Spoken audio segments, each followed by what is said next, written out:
I haven't been able to hear any of the intro music. Was it playing?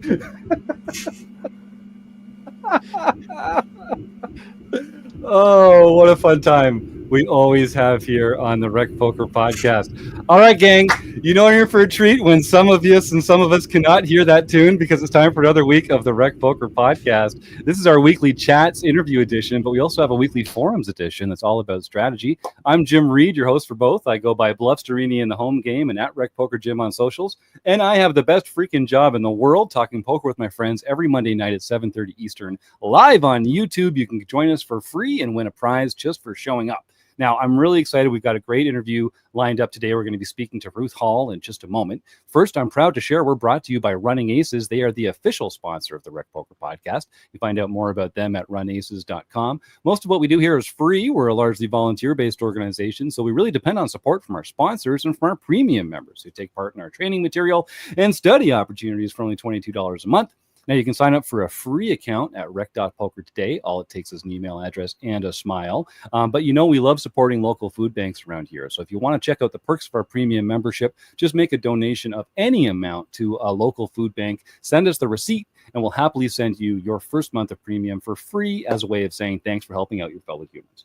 Now, you get used to hearing my voice because they let me host the show on Mondays, but I'm only one man, and it takes a whole crew to make the magic happen around here. We call our leadership panel the RECing Crew. If you want to learn more about me or the rest of the RECing Crew, go to rec.poker/crew, or just listen up. We've got a full house tonight. It's not just me. It's John Somsky, Scott Lum, Joe Coolis, Rob Washam, and invisible producer Chris Jones. Our normal invisible producer Rob Gardner is off yucking it up on the poker scene. He's traveling around and grinding it up like he loves to do.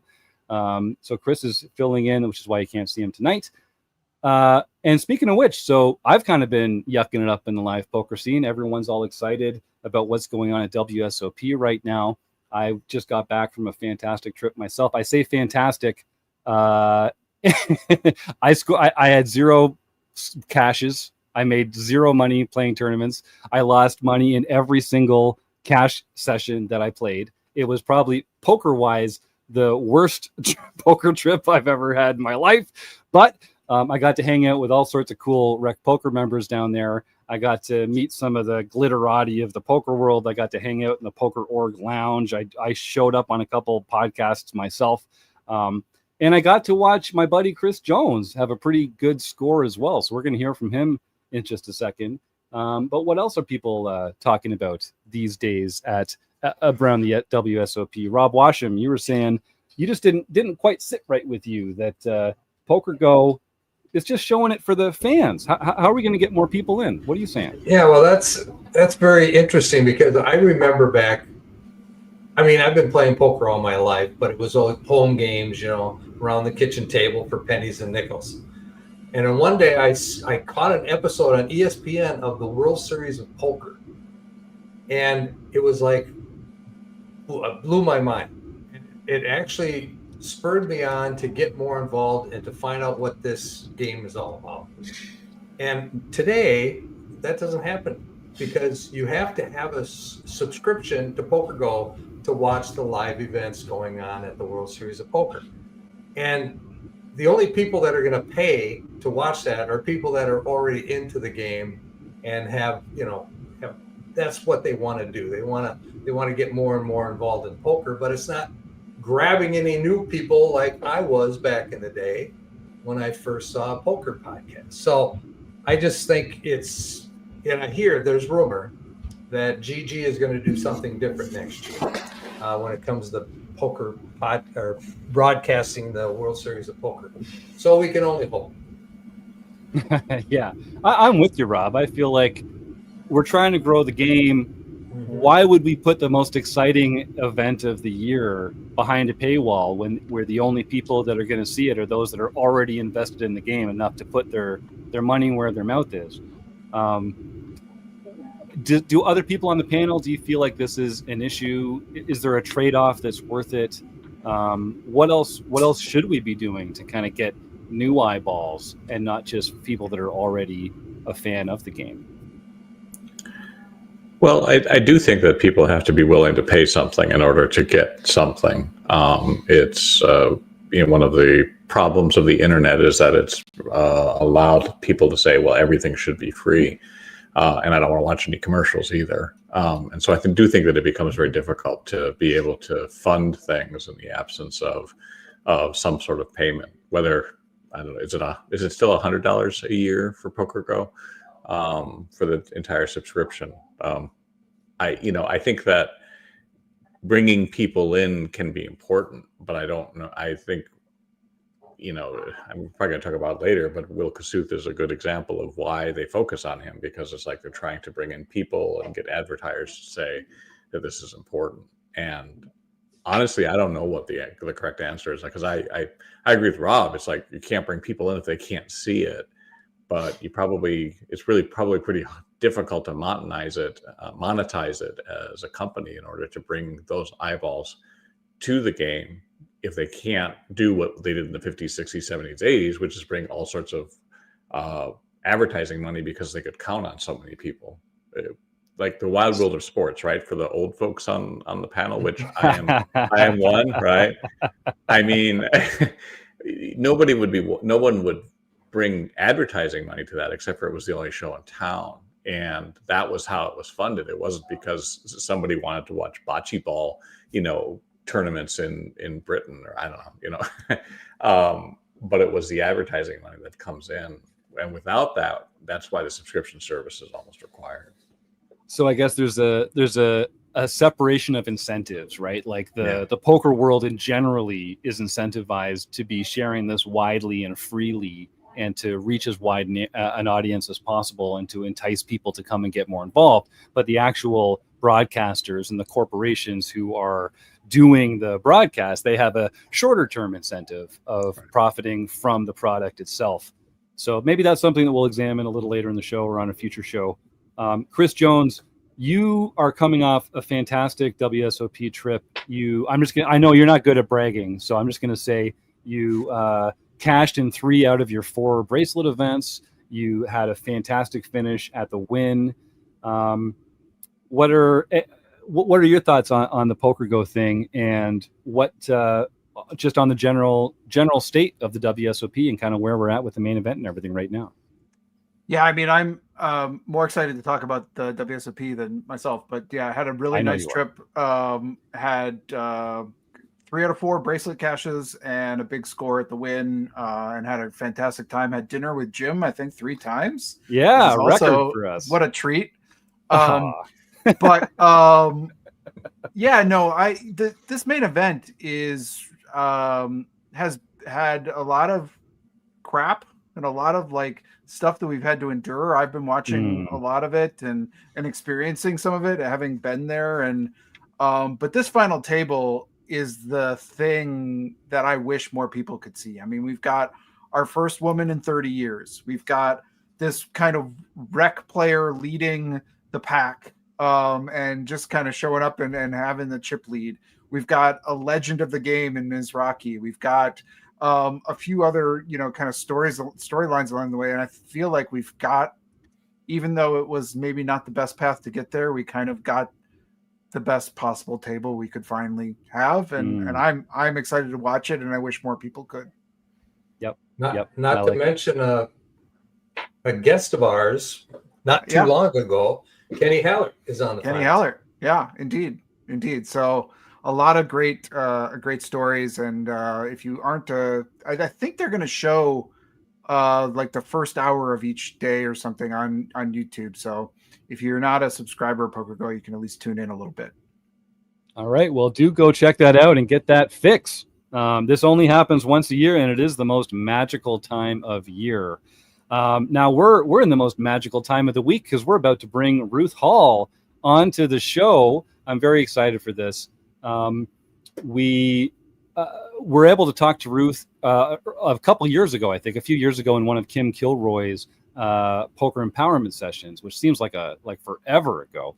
But Ruth, thanks for coming back on the RecPoker Podcast. We're excited to have you. Hey, thanks for inviting me. Well, it's our pleasure, and we hope it's your pleasure as well. So let's jump right into the interview here. The first question we ask all of our guests is to define your own role in the poker world. Don't let me put you in a box. Put yourself in a box. Well, I've been playing 22 years. I'm a senior. Play it as a hobby, and most recently, probably semi-pro, just because I play the larger events. But truthfully, my goal of poker has always been to bring more women and be an advocate to women to get them in the game. Because I started as that home player that maybe went to bar poker and occasionally went to a casino, and it can be intimidating. So I hope that I help other women get in the game. Wonderful. Well, we've got a couple questions about some of those elements. And of course, our YouTube chatters are going to suggest some questions of their own. And they're going to be throwing some questions in there for Stake Study Stack so that we can have some fun with you at the end of the show. But first, it's time for opening the action. All right, this is our speed round, Ruth. That's right. You should be scared. This is the highest pressure you're going to be under for the next hour, I promise. Let's start it off with an easy one. Here we go. Ruth Hall, what is your favorite poker hand? Anything with a 7. Oh, nice. Is poker a gamble or a skill game? Skill game. What's your biggest poker pet peeve? Well, it used to be people that go out of turn, but I think it's developed into people wanting to tell me their bad deeds. That's a good one. Is Die Hard a Christmas movie? Yes. Is Ace King a drawing hand? 100%. Is a hot dog a sandwich? No. Do you prefer dogs or cats? Cats. What's one thing you're afraid of? Snakes. Do you prefer tournaments or cash? Tournaments. Should vacations be lazy or busy? Lazy. What's one thing you complain about in your life? Not having enough energy. Slow rolls, yes or no? It doesn't bother me. Do you prefer to play live or online? Live, 100%. Pineapple on pizza, yes or no? No. In the world right now, are there more doors or are there more wheels? Yeah, it's a stumper. I don't know. Wheels? All right, that one's from our buddy Ben. Yellow light coming up. Slow down or speed up? Oh, I'm a speed upper. I'm from Chicago. Nice. Who is your poker nemesis? Ooh, do I have one? I know lots of people compete with me. Honestly, I wouldn't say that I have one. All right. Would you rather fight one horse-sized duck or 100 duck-sized horses? Horse-sized duck. I'll take 100 ducks. Are you pro chop or no chop? Pro chop. Yeah. Name one musical artist you enjoy. At this time, oh gosh, I'm very eclectic with my music, so we'll just say Celine Dion. All right, and I think we're there. Perfect, nicely done. Excellent. So we have a proprietary algorithm that's going to run in the background and tell you what your score is at the end of the show. So we'll let that run for now. But I have one quick additional question. I didn't realize you're from Chicago. Malort, yes or no? Oh yeah. Okay. All right. So for our I was waiting for the question. Toilet paper roll from the top or from the bottom? Oh, that's a good one. I'm adding that right now. And I'm a TP. Thanks a lot, Ruth. We've been holding that back from him. Yeah. Awesome. And which is it? We'll let you be the first person to answer that question. Do you have the paper drape on the front or drape in the back? It has to roll from the top. Yeah. All right, there you go. I'm a front rolling person as well, and I've gotten into physical altercations about this. They tell me that if you're a cat owner, you have to do it on the other side, or else the cat will just pull it all down, and that's what they tell me. I'm a dog person myself, but all right. Your cat doesn't do it? Okay, sounds like you have a very well behaved cat. So yes, that was opening the action. Again, I want to put our YouTube audience on the spot here. Send in your names for Stake Study Stack and any questions you have for Ruth. And of course, stick around till the end of the show. We're going to give away a prize to support a local food bank, and that is brought to you by Ramp Poker.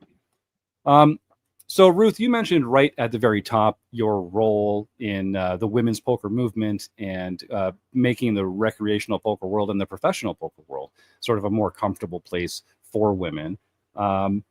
We're big fans of that mandate here at RecPoker.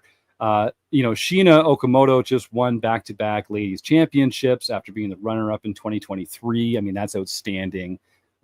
We've got Leo Margetts becoming the first woman to make the final table of the main event since Barbara Enright did it 30 years ago. We're recording this podcast before we know the final details, but what does it mean to have a woman make the final table of the main event in the modern era? Well, I think it's important that women see that it is possible. I mean, Leo Margetts is a polished pro who has lots of experience. I've played against her at the WSOP. And I think she'd be a great representative if she could win it. But just getting to the final table is such an accomplishment. And I know it's made her very happy. And I think women have something to cheer for now. So it'll be fun. It'll be fun to watch her. Scott Lum, you had a question next, I think. Yes, the ladies in the Pacific Northwest were thrilled that when I told them that we'll be chatting today. And Debbie Miller, who I understand you coached her a little bit, she mentioned that you had a knack for the game early on, and that kind of hooked you to the game. So she was wondering, what really got you involved? How do you know when you're really hooked into the game, and how did you cultivate it once you found that hook? So my family were card players. So growing up, we would play pinochle, hearts, spades, and living in the frozen zone of Iowa back then, you stayed play cards a lot, right? So as a teenager, I think was when I first played poker, and it was like for candy at a campground. But when I got the bug was around the moneymaker boom. And to be honest, LIPS, which is Ladies International Poker Series, was holding some events. I think it was like 2007, and I did really well. And that's when I got the bug. But I've always blamed my husband for getting me into poker because he was playing online in 2003. And I asked him what he was doing. He said, playing poker. I said, well, I know how to play poker. What kind of poker? And of course, it was no limit hold'em, not 5-card stud or 7-card draw, the old school poker. And I like to blame him for my poker habit. But I think bug, and then you see that you can win money. And we've gone on vacations we wouldn't have been able to afford. I've paid off 5 cars. I've bought all new furniture. Poker has been very good to me. And when you see the results, then it just becomes more of a habit that you enjoy. And once you stop enjoying it, you need to take a break. Because at one point I was doing it full time and it became a job. And I think I enjoy it more when I go because I feel like it. That's awesome. Yeah. And when I first met you, we were playing at a 1-2 cash table in Reno, and you had all the chips at the table. I mean, you're just crushing it. So what I was wondering was, what did you do to study and train to become so successful in your poker career? Well, I'm not a cash player. You should know that about me. I'm only splashing around in cash because there isn't a tournament that I can get into at the time, or I'm there with my friends. I was probably there with a girlfriend. But I study by reading books. I don't think you can see. But the main thing that I like to do in this past year and a half while my husband was I'm sorry, Ruth. We're just having some trouble with your audio for that. I'd love if you could just take that one from the top. Sorry. I watch a lot of live streams. So if you've been watching WSOP on Poker Go, you see the W on Leo Margetts' jacket. And what that stands for is Winamax. And so if you want some free training, You get on your YouTube and you go to Winamax in the Mind of a Poker Pro. Oh And yeah. all of the shows where they're explaining their actions during the tournament. I've probably watched every season of the WSOP that they have in English. And I offer that to some of my students as free training because it really is. They're explaining why they made this move, why they folded, why they raised, what their thought process was. And I think that's really good, valuable free training that I've utilized when my husband was sleeping because he had cancer. And I noticed you have like, I went through and counted your caches, and you had like 89 top 5 finishes since 2007, 36 first place finishes. What is your trick for running deep in tournaments? I've cashed in several tournaments this year, and most of them were min cash or a little bit more. But I noticed you run, you actually get to the final table a lot. You're getting into the top 5, getting into the top 1. What are you actually doing to help you run deep in these tournaments? Yeah, well, I treat each stage of the tournament differently. And I'm sure if you've taken any kind of coaching, you know that there's the beginning stage of a tournament, there's the middle stage of a tournament, and there's the later stages of a tournament. So I treat each stage a little differently and play accordingly. So you want to stack up early because they have re-entries. You're going to have to play the structure. So I'm kind of splashing around using my cash game during the beginning stages of a tournament. In the middle stages, which is the hardest stage to acquire chips, you might want to be a little more patient, play more position poker or situational poker or even stack size poker. And then in the later stages of the tournament, you got to have chips to get to a final table, and then you need to know when to hold on to those chips. And so folding comes into play. You have to know when to let go of some of those hands and not donk them off and not get into multi-way all-ins. So the conservative part has to come in. And then once you're at a final table, if you have a lot of chips and you can afford to fold, I like to tell my students, hey, the money's at the top. If you can stay out of the action and let the idiots take the idiots out, just do so. A lot of times people want to ICM chop, when they get down to 5 or 6, or when you get to 5 or 6, start bringing on the heat, and they're going to respect your play because you've been sitting there so quiet. So I think. Oh, we. And sorry, just start that. Okay, I think we got the most out of that one. Joe, I think your question was next. Jump on it. Oh, sorry, Scott. Did you have one more? Sorry, Scott. Yeah, so I noticed you've been very open on the socials about your health challenges when your husband passed away recently.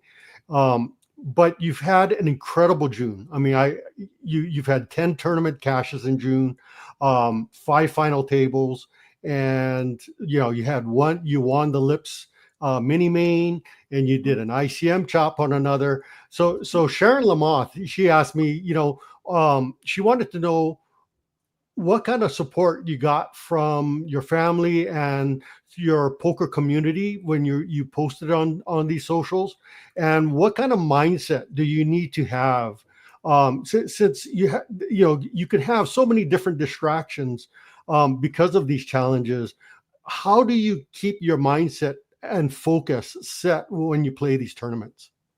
Yeah, I have a great support system. Before I left, my daughters made me get a life alert watch. They had me get a new medical bracelet, and we also had to give them my poker schedule, and they put a tracker on my cell phone. So I've got 2 new moms, and then my girlfriend, Terry Hatcher, was making me little sandwiches in the morning, plus little snack bags before I left. So I was always eating, and I have alarms, of course, for medications for my heart because I had heart failure.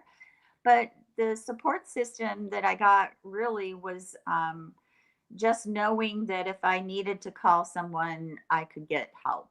And I focused before I left with specifically what tournaments I wanted to play and why.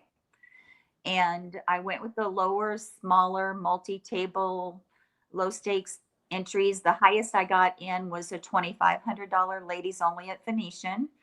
And part of that is because number one, I haven't been playing a lot and I had a budget. I used my 20,000 from winning in April at the Nevada Ladies State Championship as my bankroll. I only wanted to spend 10. I have two backers, or investors is what I call them. They take 35% of some of my events, not the ones that I won entries into, just the ones that I have to buy into. And so I was just trying to be bankroll conscious and not blow it all. And so I brought 10K, I put 5 in my WSOP account. I took 5 with me for other events. I knew I had a couple of WSOPs I wanted to jump into, and I knew I had 10 ladies events all in a row that I have enough energy for. So I went there a week early. I ended up taking girlfriends to lunch and trying to get the time zone acclimation because I'm in Texas and Vegas is 2 hours behind. And I kind of took it slow, a slow start when I was staying at the Horseshoe for 2 weeks. And then when I moved over to my girlfriend's house, that's when I knew I was going to have 10 days straight of grinding. And I wasn't sure if I could do 12 to 15 hours every day. I mean, the young ones even have trouble doing it, right? So I tried to make sure I took my pills on time. I made sure to eat, and I made sure to take food with me, and of course, try to get some rest. So the last event I made final table at, which was Resorts World, I was pretty much falling asleep at the table, but the final table. But it all worked out. And like you said, I did cash in quite a bit. I had 2 personal goals. One was to get my Hendon Mob over 550,000. And the other personal goal was to try to get 35,000 for my daughter's student loans. And we were able to take care of 2 of the 3 student loans when I got back. So Nice. yeah, that's what I did. Love it. Awesome. What a life. It sounds like you got it all figured out. Well- Joe Coolis. Oh, sorry. No, please. Did you have a response there when I said, like, it sounds like you got it all figured out? Is it not that clean cut? It wasn't all figured out. It was, and I went on to all my doctors before I left and got shots and whatever else I needed to survive the long hours, like B12 and cortisone, things like that. But really, the truth of the matter is I had a goal and I went for it. I love that. Yeah. All right, Joe, why don't you jump in? I know you've got some questions here next. So I'm apparently my microphone is cutting you out. So when you cut out, my microphone is active. So I'm going to finish my question and then take it offline. It kind of dovetails on the health issues. So you have talked about that in terms of pages that I've seen, that you had breast cancer, which has its own problems. Chemo brain is obviously something that comes along for a ride, and fatigue is one. Then you had a brain tumor, a pineal gland tumor, that which, if people know that particular tumor, it tends to cause hormonal disruptions that can lead to fatigue. And then you end up with heart failure, which obviously, for much more mechanical reasons, leads to the same sort of fatigue, as well as then underlying kidney problems, which can cause the same sort of fatigue. So you're kind of loading up on the same combination of fatiguing symptoms, which is not always all that compliant with the needs of staying focused at the poker table and seeing everything, particularly in a live game. How do you manage that, with the exception of the time you were falling asleep at the table, but so that you're able to stay focused and do the things, see the little things that make a big difference in a poker table and a poker game? It's bizarre to me that time flies. I don't even realize I'm at the table. For instance, the Orleans event that you mentioned that we chopped 5 ways. I think there were 180 women in it, and we went 15 hours before Wow. we just stopped that 5 ways. So the fatigue wasn't there because I think I had blinders on like a horse. And once I'm in the zone, I'm not realizing what time it is. The only time I'm really looking at a clock is if I'm on a dinner break or a bathroom break to get back. But when you play a lot, it just time isn't a factor. You're just trying to get to the end game. I played a lot of sports growing up, so maybe that's part of it. You know, the game's still going. You don't pay attention to the clock, right? You just keep going. Do you do I like anything to get into the zone? To me, that's the kind of the place I want to get when I'm playing at the table, is to try to get into flow states. But it's really difficult to do. Are you doing anything special to do that? So lately, the big thing that I've been focusing on is staying positive and trying to avoid distractions. And so I put my phone away. I try not to answer it, but when people are texting me, I get a little concerned. It's my daughters, or maybe it's the person I'm rooming with. So I will glance at it, but I'm trying to avoid those distractions first and foremost. I'm also focusing on how other players are playing. There's actually 2 mistakes that women make in poker. Number one is they don't learn the math. And then number 2 is they're not paying attention to the hands they're not involved in. And that's really what I'm focusing on. If I'm not in the game, I'm trying to put the other players on ranges, also to see if they're playing positional poker, what they have to show down.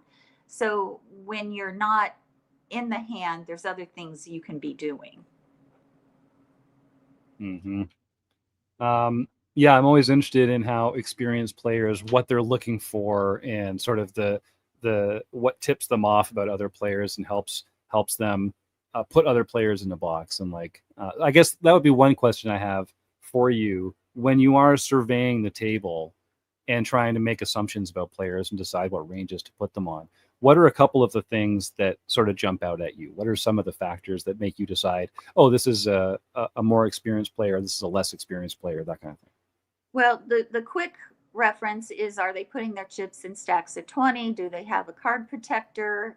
How are they handling chips? Do they know what they're doing? Are they posting on time and know, it's their turn? You can kind of start to see the hints of someone who hasn't played a lot, right? I'm also looking at stack sizes. If I go to a new table, that's the first thing I want to know. Who has less chips than I? Who do I want to play against? Who do I want to stay away from? The good thing about the WSOP Plus app is that the names were on my table. And so when I wasn't in a hand, I could easily look them up on Hind and Mob and see what kind of record they have, if they do have experience, if their name wasn't found. I actually used a nickname because I thought that was going to happen. Oh, yeah. So you won't find Ruth Hall on WSOP Plus. You'll find Hall. So yeah, so they couldn't really look me up, but I could look them up. And so that helped a little bit, gave me some guidance as to how much experience they have. And I really look at how often they're playing. Are they playing too many hands like a cash player? What range are they playing? Are they playing those subjective hands, or are they actually waiting for 10 through ways, more of a tournament player's range? You just have to realize that in the early stages of tournament, you're going to get all sorts of people, right? It's harder to identify who's good and who isn't. But as you progress, the cream rises to the top, and those players that know what they're doing know how to fold. And so those might be the type of players that you can bluff easier, right? But the ones that are and can't see that there's a flush or a straight, or that they have kicker issues, they're just going to call. I love that. Oh, I want to remind our YouTube audience, get your questions in. Again, we're going to have that raffle at the end of the show. And if you want to support what we're doing here, any donation that's made right through YouTube, either a super chat or a super sticky or a super comment, we share those with a local food bank. And this month, the donations will be going to Poker Gives, which is a fantastic organization in Las Vegas that helps feed the hungry down there. If you want to find other ways to help out what we're doing here at RecPoker, you can go to rec.poker/support. And of course, the best way to help us out is to become a premium member for $22 a month. You can always get your first month for $5 by using the code podcast at checkout. And if you want to get involved in our membership for less than that, for $10 a month, you can join our Patreon page, which gets you audio versions of all of our training videos downloaded right to your phone like a podcast every month. So go to patreon.com/RecPoker and be like MSPT trophy winner Phil Razor, who is both a premium member and a Patreon subscriber. So it's hard for me to say be more like Phil, but I'm saying it here. It's true. He's a great guy, and he helps us out a lot. Speaking of helping people out a lot, Ruth, you mentioned having investors, and they buy about a third of your action. What impact does that have on your ability to play different events? And like, would you say that it's a big is it a big factor in how you set your schedule? It is, because it gives you the freedom to have multiple entries in a tournament. You know, our game has evolved. It used to be freeze outs. I loved freeze outs. Me too. The anomaly to our game, right? There's a few in the WSOP, but they're rare. And so you have to have more than one bullet, or else you're just going to play too tight, and you're not going to be risking anything to multiply.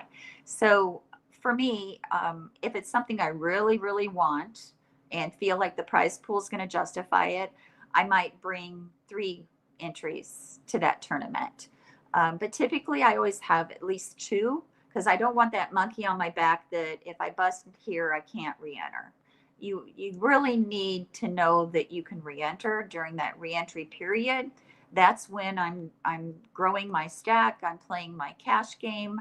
I am playing those subjective hands, and not too worried about busting, because I know I've got other bullets, and it gives you that freedom. But then, of course, when the rebuys are over, then you have to switch gears. And I think switching gears, it's people. They believe I'm still bluffing, or they believe I'm still being a donkey. I actually played 4 against a woman who had 8, cracked them once. And the woman next to me said, "I can't believe you called a raise with that hand." Well, when I saw her on day 2 at my table, we ended up in a pot, and I had pocket aces, and there was no way she was going to believe me. She was remembering the 6-4 from the day before. So she gave me all of her chips.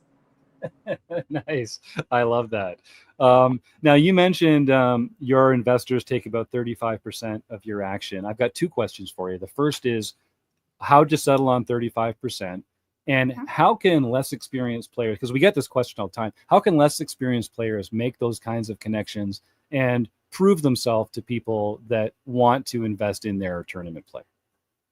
Yeah, well, I mean, they're investing in my experience and my record. They're not just buying into me because they don't think I can win and they feel sorry for me. They're actually buying in. They're hoping to make some money, but they're also friends, and they also play poker. So it's real important that.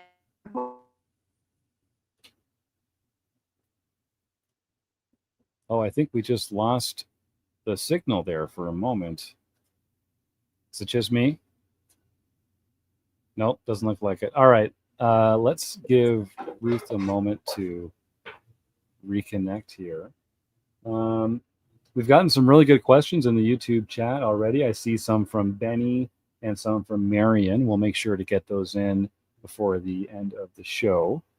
In the meantime, oh, here she is. She's back. Okay, Ruth, sorry. Thank you. We just lost you for a moment. You were saying that they're friends of yours, but they're not buying along just to support what you're doing. They also feel like it's a smart investment. And then we just lost you at that point. Yeah, I hope. Yes. I hope they made some money, and they made some money. But one of them is a committed 25% investor. The other one's usually 5 or 10%.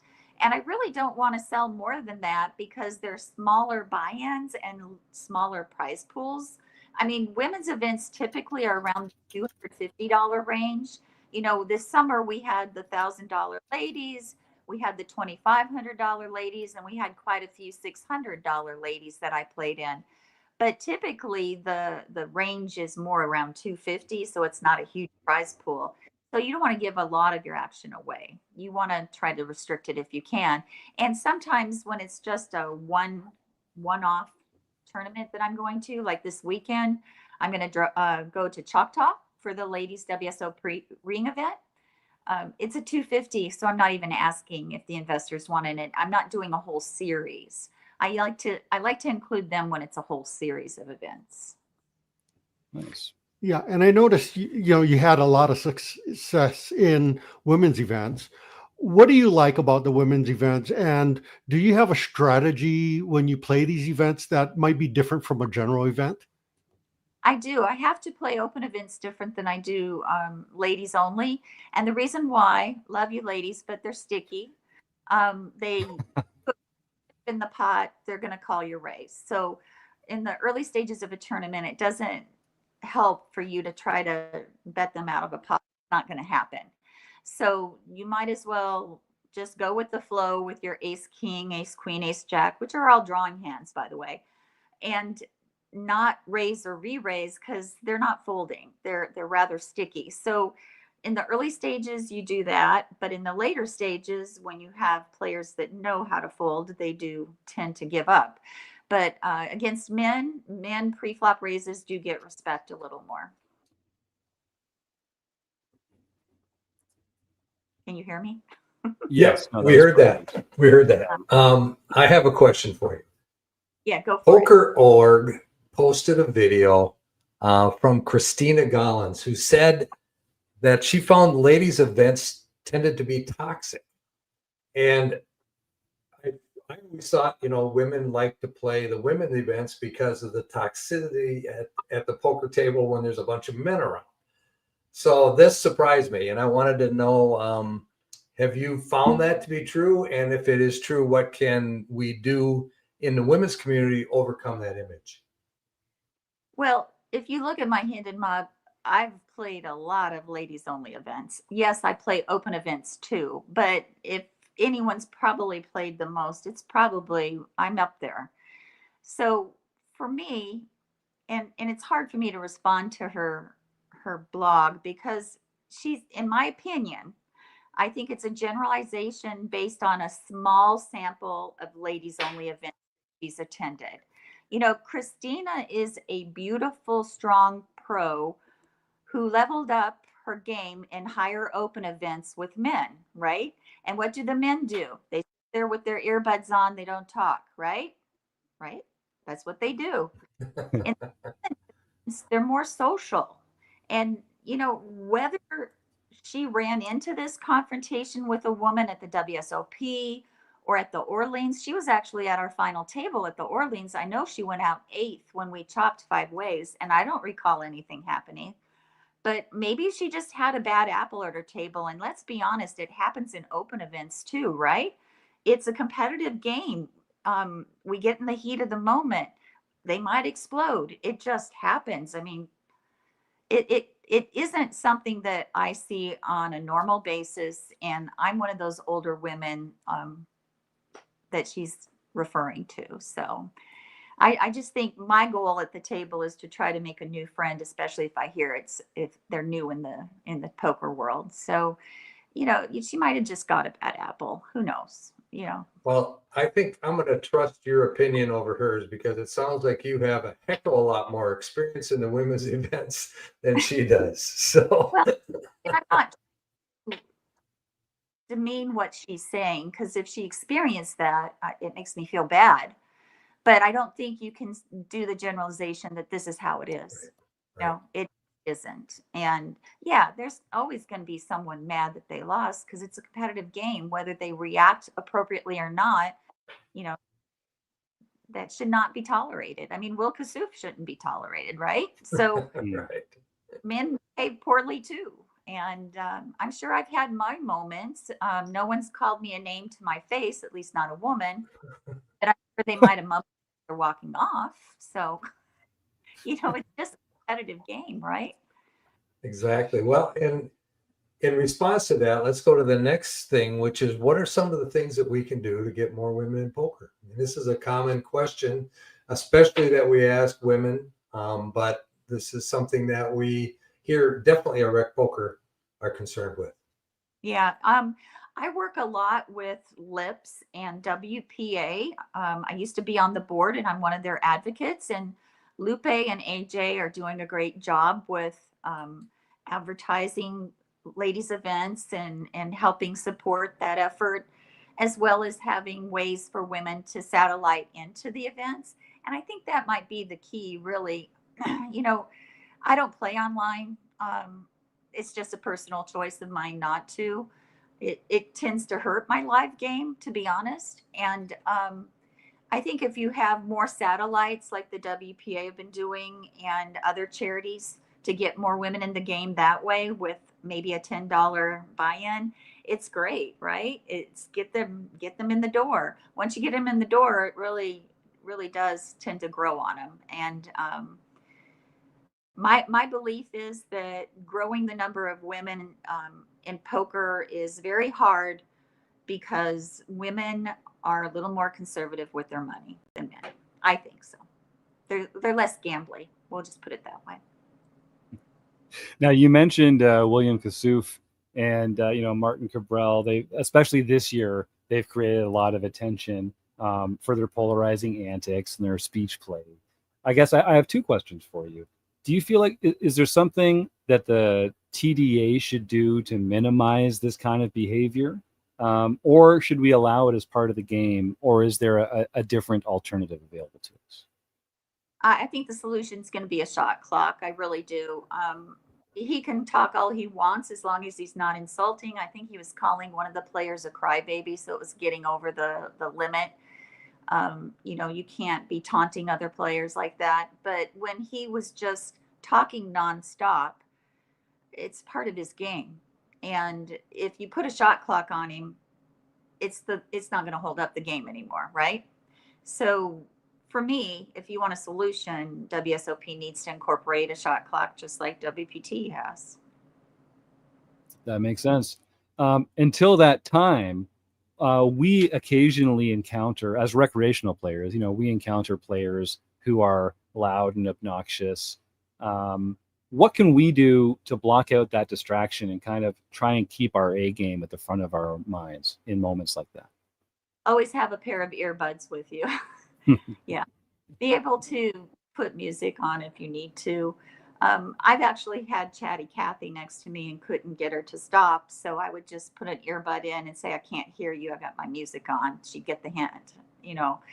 I didn't have music on, by the way. But the thing is, we've got all types of personalities playing poker. And you're going to run into some of those. So you might as well be prepared. And what I would say to that, as well as to Christina, is you need thick skin to play poker. You really do. If you start letting things get to you, you're going to lose focus from your game. Great answer. All right, folks, if you're in the YouTube chat, start typing the words food bank. I just want to announce again, we're going to give away a prize at the end of the show. And I just want to tell folks the reason why we do this is because it's a difficult time in the world right now. It's getting harder for a lot of people to put food on the table, to feed a loved one, their families, their kids. And just like we try and remove the stigma from being recreational poker players, we also try and remove the stigma from people just asking for help and accepting help when they need a little help. And the best way that you can help your friends and your people in your community and the people in your neighborhood, and maybe some people that might even surprise you who need a little help, is to support your local food bank. So if you pull out your smartphone right now and Google food banks near me, you'll find a fantastic organization that can benefit from a few dollars out of your pocket, a few volunteer hours out of your week, or some non-perishable food items from your pantry. And I would just encourage everyone to do that.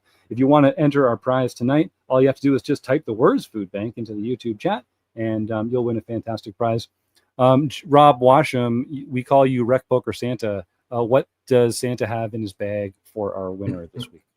All right, this week we're giving away a free month of the Poker Forge Premium membership.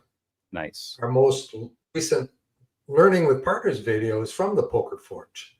A premium member ran a quiz spot on GTO Wizard Output. And Sky went through and tried to show why his quiz had one answer and the GTO Wizard had a different answer, which is a very enlightening discussion. So if you'd like more of this type of content, you can visit rec.poker RecPoker.com/partners. Right on. Thanks, Santa. Now we've got a bunch of YouTube questions here to get to. First of all, I want to thank Benny the Jet. Benny the Jet has been a YouTube viewer for a while and became a premium member not too long ago, and is consistently dropping the funniest stuff in our YouTube chat. We've already taken 2 of his questions and added them to the opening the action segment. Ruth, he wants you to know first that Ruth Hall would get you 14 points in Scrabble. So there's a new fact for you, right? Not everyone knows that. And his question is, if you could get rid of one suit in the deck, which suit would you remove? I guess that would be clubs. I don't know why. That's it. Yeah, it's not a question I've ever pondered, but that's Benny the Jet for you. I love hearts. I like diamonds, and spades are supposed to be the best. So yeah, clubs got to go. Sorry, clubs, eat it. We got a couple questions here from Miriam Miskowski, a longtime member and supporter of the show. 2 questions. The first one says, would your advice for a 60 years or over female recreational player who wants to get better at the game be the same or different for a young woman under 30 playing recreationally? It would be the same. Okay. And no, please, if you'd like to elaborate on that. Just because the game has evolved, you need to know how it's evolved, and the young ones already know that. So it'd be the same. I love it. I also want to shout out a couple new viewers. I think Jana Von Dach and Michelle Stiver. Thanks for jumping in here. And Jaden Jewell. Jaden Jewell, this is such a wonderful person. I got such a nice email. I'm going to dox you, Mary, from Mary a few weeks ago before I went off to Vegas. It touched my heart, and it just occurs to me now, I did not respond to that email. Mary, I'm so sorry. That was such a nice email. I actually sent it to the rest of the RecPoker panel so that they could hear these kind words from you, and I never even responded. But you have a very warm place in my heart, Mary. Thank you so much. That was a very, very nice message. The second question from Marion says, first of all, it's so wonderful to have you on the show. What advice do you have for someone like me, a 65-year-old female recreational player who plans to play more seriously when I retire in 3 years? Yeah, I mean, definitely if you can get a coach, it's important to have someone help guide you.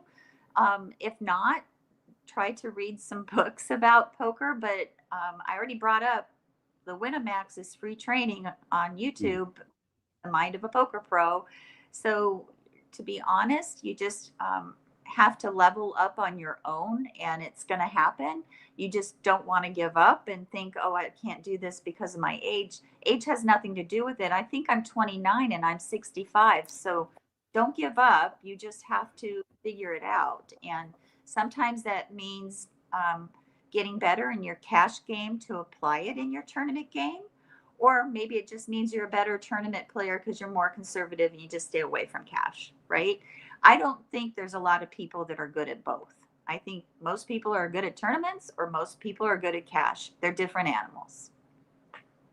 We talk a lot on the show about the virtue of getting coaching, no matter what level of skill you currently have. Like it's just a way to accelerate your game and to learn more efficiently and to sort of get a flashlight on the steps ahead to give you a little guidance. Can you just speak to your, why do you think coaching is so valuable? Well, over the years, I've had 4 coaches, which people don't even probably realize.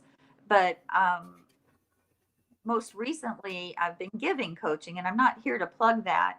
What I think someone like her would need is more of a structural coach because she's still on the up and coming. I tend to help people that are already in the streams of poker and trying to improve their game.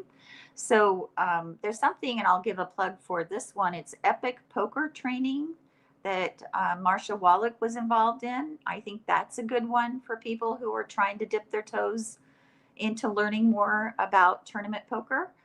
I think anytime that you hear it from someone else, you take the bits and pieces from the things that are going to help improve your game. You have to retain it and you have to apply it to the situation to make it work, though.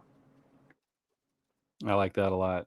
Yeah. And certainly there's definitely lots of different styles of coaching that are more suitable for different kinds of learning. You know, I think finding the right coach has a lot to do with the right fit between you and the coach. That's fantastic. All right. Well, I think it is time for Stake Study Stack. We are going to give you, Ruth, we're going to give you 3 names, and we're going to have you choose one that you would like to stake in a poker venture, one that you'd like to study with to help you improve as a player, and one that you'd like nothing more than to stack them and steal all their chips at the table. Okay. Are you ready? This is Stake Study Stack with Ruth Hall. All right. Your 3 names are Lupe Soto, Lena Evans, and Marsha Wolak. Stake, study, or stack? Yeah. I would study with Marsha Wolak. I would stack Lena Evans, and I would stake Lupe because I love her. All right, there you go. That felt like that was hardly a challenge at all. We didn't put you in a tough spot at all. You knew. So pressured. I thought for sure I was below that one. I hope I didn't have enemies, but yeah. I'm really thankful that we have this venue because I think, you know, whenever you're talking about poker, you want to get other people's ideas and exchange ideas. So I appreciate you inviting me.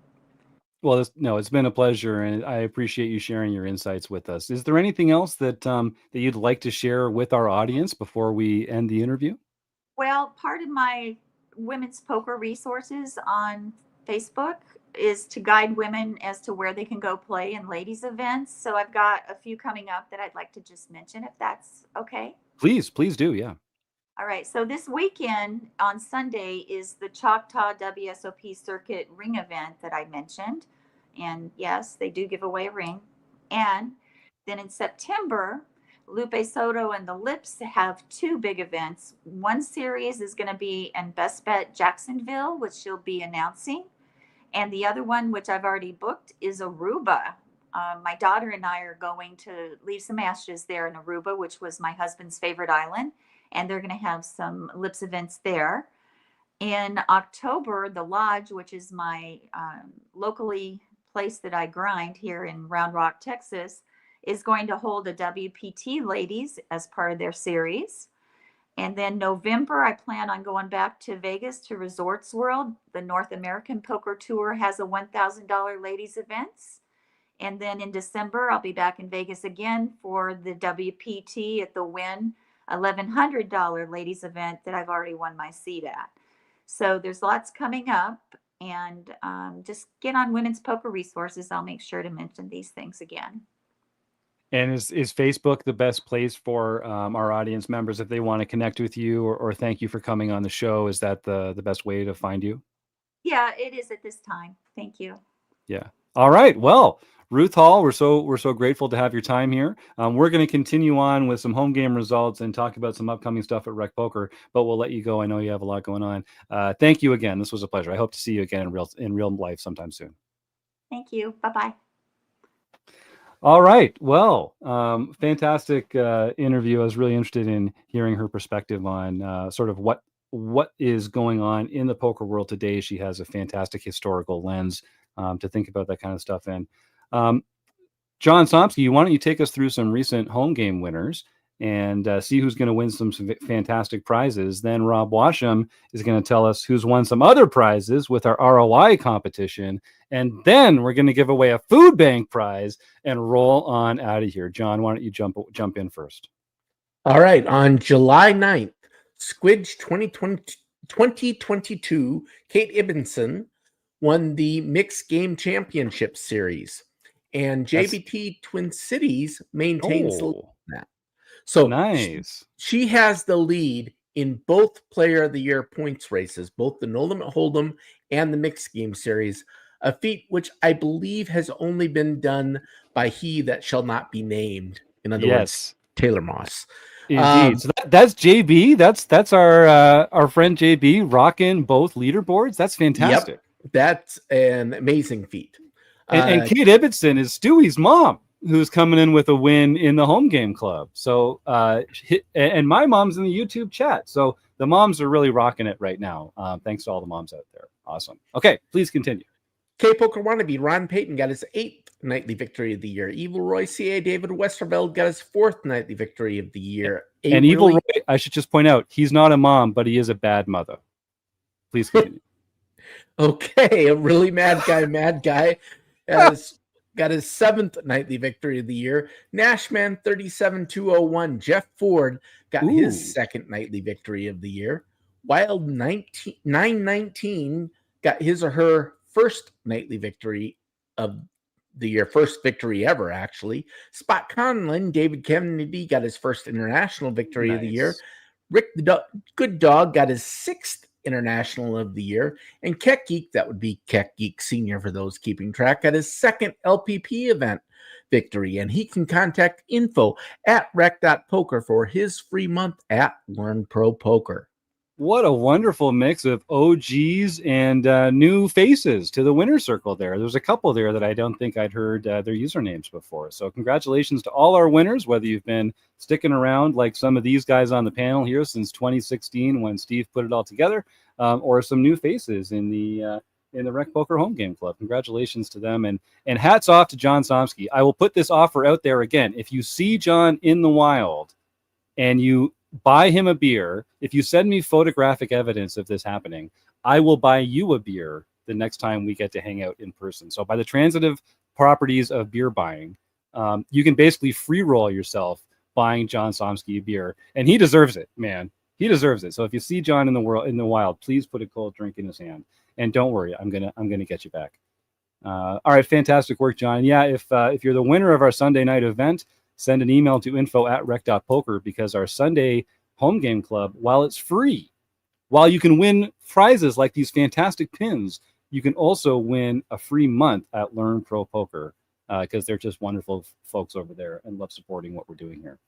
Rob Washam, you are getting more and more involved in the administrative duties over here at RecPoker, and one of them is scrabbling through laboriously the home game results from the entire month to find who has the highest ROI amongst our premium members. Tell us who the winners are. Well, we have a list of 7 here because 2 of them happen to be RECing Crew members and are not eligible for the prize, but we still want to talk about the top 5 premium members. Number 1, one of my favorite guys, Now You Said It. Oh, sweet. 102%. And Nice. I don't know if this is doxing him. I think he's already, everybody knows who he is. Joe Raptor from Ireland. And he is a consistent member of the book study week after week. So you know that it must be working for him. Sounds like Next, I'll have to mention it's some guy named Poker Geek Minnesota at 100% ROI for the month of June. Rigged. And then a name that you mentioned earlier, Benny the Jet 96. Whoa! 67% in June. And I another. just want to point out, Benny joined the premium membership just a few months ago, and now he's in the top 5 of the ROI in our home game club. That is not a coincidence. That is not a coincidence. Nicely done, Benny. We also have another book study regular, Killy 19341 at 36%. And then a name that we hear all the time, Bone Crusher 14. Oh, yeah. Is sitting there at 28%. Then we have another RECing Crew member, East Coast Bitter. Whoa. At 28% for June. And we'll bring up the rear with Now Then KB, one of the OGs from Steve Fredlin's home game back in 2015. So there we go. That rounds up the top 7, which is the top 5 premium. That's fantastic. What a great group of winners in there. And Rob, who was the number 1 premium member again? Because they have won a fantastic prize. Who was it? Now You Said It. Oh, yeah, Joe. Okay, Joe fantastic. Raptor. Well, Joe, I know you're a regular listener to the show. Congratulations. The top ROI performer of every month gets to join the podcast panel on an upcoming episode when there's a guest that you're very interested in meeting. I know it won't be a host you're very interested in meeting, but we do have a lot of interesting guests on here, and you'll have a chance to choose one coming up to ask a couple questions of and get to know them a little. So congratulations, Joe. send an email to jim@rec.poker, because I'm the guy that schedules the guests, and we will get you all set up with that. And congratulations again to all our fantastic participants and winners. All right. So we gave away an LPP membership for the Sunday Home Game Club. We're giving away a prize for the ROI performance for the month. I think we got to give away a food bank prize now. So Chris Jones, bring up the wheel of infamy. And if we're going to spin this, if it lands on the word food bank, I'm going to donate $20 to a local food bank of my choosing. Let's see who the winner is going to be, folks. All you had to do was join the show for free on YouTube and type your name, type food bank into the YouTube chat. Let's see if we can give away a fantastic prize. Who's it going to be? Oh, it's close. It's going to be a new member. I can tell already. Oh, that's real close. Michelle, is it Stiver?